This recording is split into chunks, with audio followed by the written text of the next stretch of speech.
Howdy mga kabady, welcome to my channel, Tricks Buddy PH here. In this video, pag-uusapan natin ang top 10. Okay, so top 10 hidden features sa Facebook Messenger na baka hindi mo pa alam. O baka naman alam mo na, pero ang hindi mo lang alam is mapapakinabangan mo pala ang mga ito.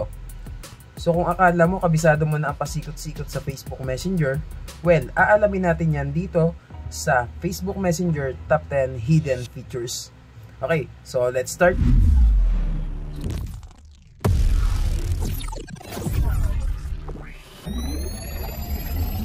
So nandito na tayo sa Facebook Messenger application at ang unang feature na pag-uusapan natin is yung Mark as Unread. So para saan ba ito? Ano ba nagagawa nitong Mark as Unread na to? Halimbawa nang hiram ka sa kakilala mo or sa jowa mo, sa kapatid mo or anyone na kakilala mo, nang hiram ka ng phone, accidentally nabasa mo yung chat sa kanila, yung message sa kanila na hindi mo naman dapat mabasa. So ano nga ba yung gagawin mo para magmukhang hindi mo nabasa yung message na yon, pero ang totoo talaga is nabasa mo? So kung mapapansin nyo kasi guys, kapag may pumasok sa inyo na bagong chat, makikita nyo dito na puting-puti yung mga letters nya. Ganun yung palatandaan na hindi mo pa nababasa yung chat. Okay, so pag kinlik mo yan at nabasa mo na, and then binalikan mo to, mawawala yung kulay puti nya. So malalaman ng hiniraman mo na nabasa mo yung chat na yon. Okay, so ano nga ba yung gagawin mo para magmukhang hindi mo siya nabasa? So ganito lang yung gagawin mo, ilong press mo lang yung chat na yon, and then makikita mo dito yung Mark as Unread. Okay, so itaas ko ng konti. Yan. So kung makikita nyo dito yung Mark as Unread, ang gagawin mo lang is i-click mo yan, and then automatic magkukulay puti ulit na makapal yung chat na yon. Ibig sabihin, hindi pa siya nababasa. Okay, so ganun lang kasimple guys, ganun lang yung gagawin nyo. So punta na tayo sa second feature natin guys. Etong second feature natin, yung pangalawa natin, is yung mention everyone. So para to sa mga group chat, sa mga GC. So halimbawa, member kayo doon, mga 30, 50. Okay, so ganun kayo kadami sa group chat na yon. Tapos gusto mo i-mention lahat ng members doon. Okay, so ano nga ba yung gagawin mo para ma-mention mo silang lahat nang hindi mo kailangang isa-isahin lahat ng members doon? Okay, so halimbawa, punta tayo dito sa GC na to. So ang gagawin mo lang pag nandito ka na sa GC ninyo, okay, so i-type mo lang dito yung everyone. Yan. And then pag tinype mo yan, dinugtungan mo ng gusto mong sabihin na message, and pag sinend mo yan, magna-notify yan sa bawat member ng GC na yon. Okay, so hindi mo sila kailangang isa-isahin. Napaka-hassle nun guys pag i-isa-isahin mo. Para mas madali, ganito yung gawin mo, i-type mo lang yung everyone, and then automatic magno-notify yan sa lahat ng members ng GC na yon. Okay, so ganun lang kasimple. So yung pangatlo naman natin is yung restrict mode.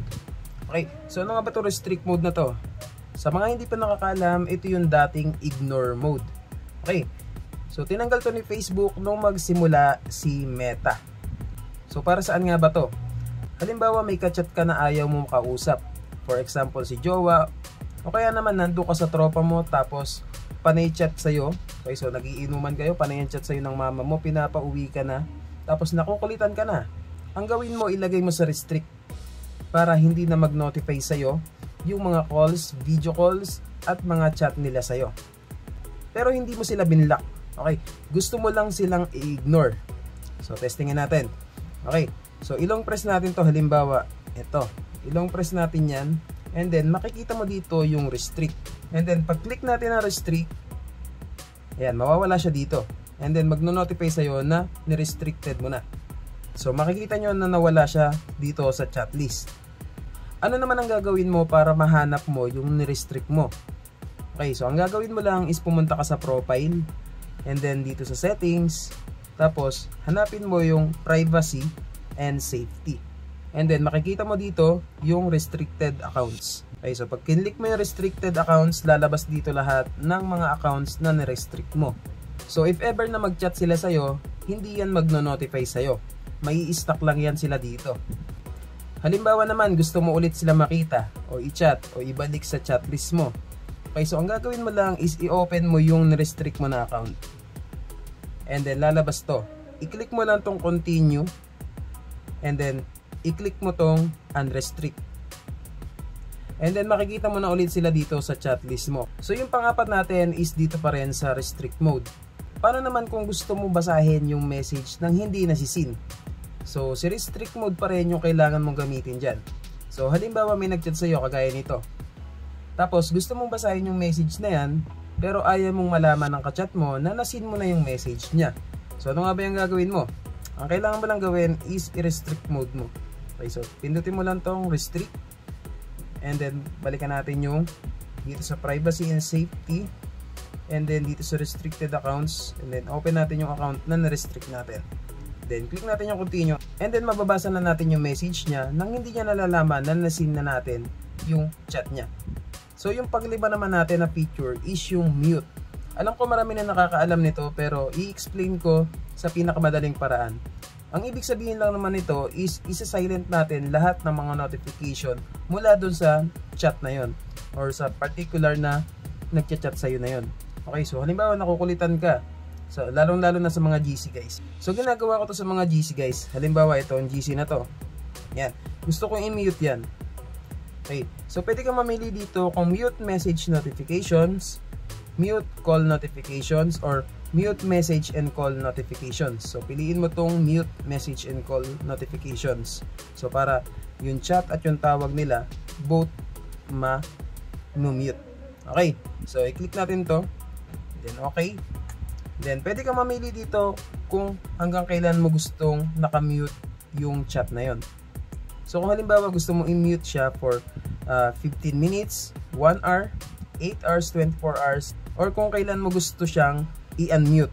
Okay, so until I change it. So, mas madalas ginagamit ko tong until I change it. Okay, so ilagay ko tong until I change it. And then, click ko tong okay.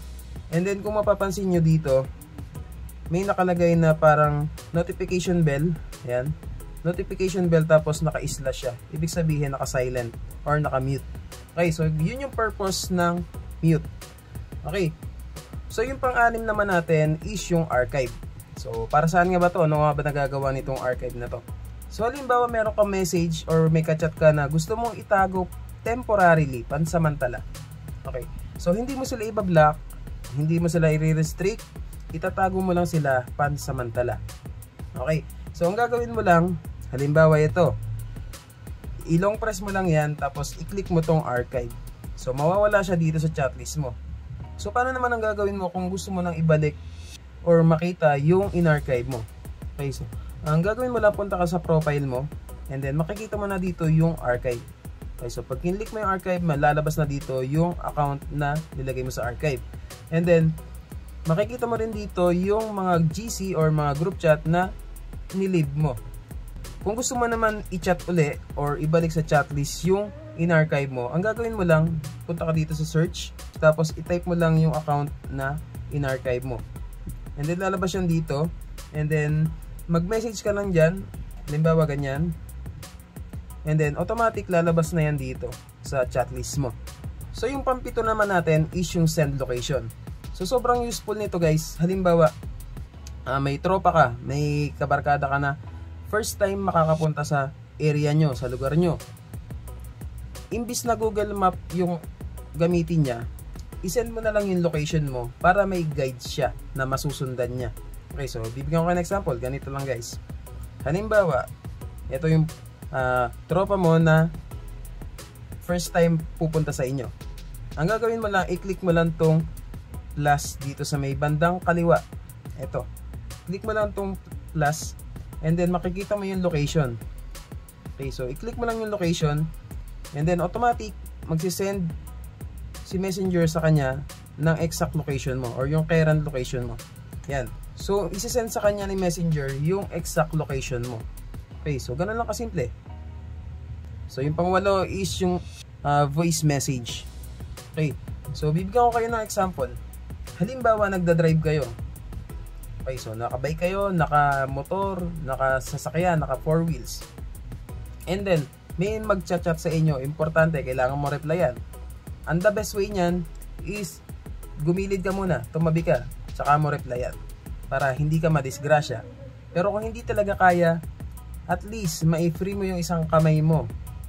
Tapos, kung mapipindot mo yung speaker dito, ito, yung mic button dito, kung may pagkakataon na mapipindot mo yan, yan na lang i-click mo kaysa mag-type ka ng message na pagkahaba-haba na kailangan mo i-reply doon sa tao na yon. Okay, so example ganito. Pindutin mo lang tong mic button dito sa baba. And then pwede ka na magsalita dito. Halimbawa, uy, pwede ka ba mag-subscribe? And then pwede mo na yan i-send doon sa ka-chat mo. Okay, so i-send natin. So try natin pakinggan yung sinend natin sa kanya. Dito sa baba. And then pwede ka na magsalita dito. Halimbawa, uy, pwede ka ba mag-subscribe? And then pwede mo na yan i-send doon sa ka-chat mo. Okay, so i-send natin. Okay, so ganun lang kasimple guys. Ang kagandahan dito, nalalaman mo pa yung mismong emotion or yung feelings ng kausap mo. Halimbawa, galit na pala siya, masaya ba siya, okay, so naiinis ba siya sa'yo. So malalaman mo kasi yun sa tono ng paninalita niya, kung ano yung feelings niya. Hindi katulad sa chat lang, okay, so pwedeng madaya yung feelings doon. Hindi mo alam kung galit na ba yung kausap mo. Okay, so ganun lang kasimple. So yung pang-siyam natin is yung word effects. Okay, so alam ko marami na nakakaalam nito, marami na rin gumagamit nito. Pero aaminin ko sa inyo guys, honestly, ngayon ko pa lang siya na-discover o ngayon ko pa lang nalaman tong word effects na to. Okay, so dati kasi nagtataka ako, every time na may ka-chat ako, tapos may lumalabas na parang mga emoji nagpo-float dito sa mismong chat thread namin. Okay, so hinahanap ko siya, hindi ko alam kung paano ko siya gagawin. Hanggang sa nakalimutan ko na lang, nawalan akong gana pag-aralan yun guys. And then recently lang, may na-discover ako or na-discover ko na siya kung paano siya hanapin. Okay, so ganito lang pala yung gagawin mo. Click mo lang tong letter I dito sa taas and then click mo tong word effects. So kung gusto mo every time na may itatype ka na particular na word, may lalabas na emoji para do sa word na yon. Halimbawa, i-type mo yung word na love. Okay, so every time na may itatype ka na word na love, tapos ganito yung emoji na lalabas. Halimbawa, pwede mong iset. Halimbawa, ganyan. Or pwede rin ganito. Ayan, so depende sa iyo kung ano yung gusto mong i-dedicate na emoji dito sa specific na word na to. Okay, so ganyan. So i-try natin. So halimbawa, itatype ko dito yung love. Every time na may sasabihin ako na love dito, lalabas dito yung emoji na to, magpo-float. Yan. So di ba nakakadagdag effect sa pagcha-chat ninyo. Okay, so sa conversation ninyo. So, okay, so dagdag factors yan guys. So halimbawa naman, hanap pa tayo ng ibang word na pwede natin gawin.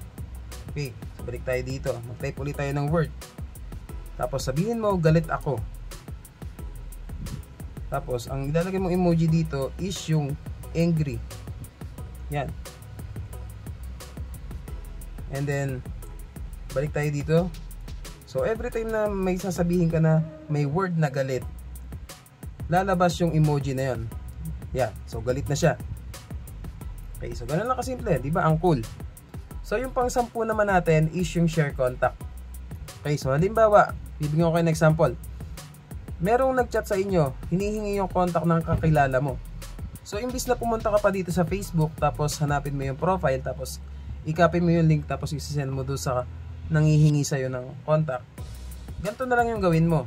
Pumunta ka na lang dito sa account ng kailangan mong i-send, tapos pindutin mo tong letter I, and then makikita mo tong share contact. So paalala lang guys, hindi lahat ng account merong ganito.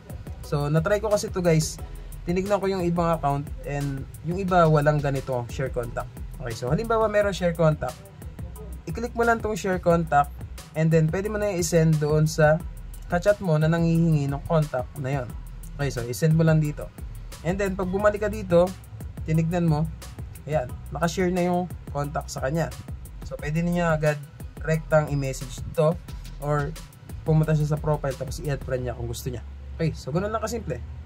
So 10 lang muna yung ibibigay ko sa inyo guys para hindi masyadong crowded yung information na papasok sa inyo. Okay, para mas madali nyo maintindihan at para madali nyo magawa yung mga tricks na to. So kung nagustuhan mo to, paki-like at i-share mo tong video na to. At syempre huwag kalimutang mag-subscribe at i-click yung notification bell para isa ka sa unang manonotify once na may bago akong upload na video. So hanggang dito na lang muna mga kabady. I hope na may natutunan kayo. Once again, ito po si Tricks Buddy PH. Tandaan, daig ng taong matanong ang taong nagmamarunong. God bless po sa lahat. Yun lang. Salamat.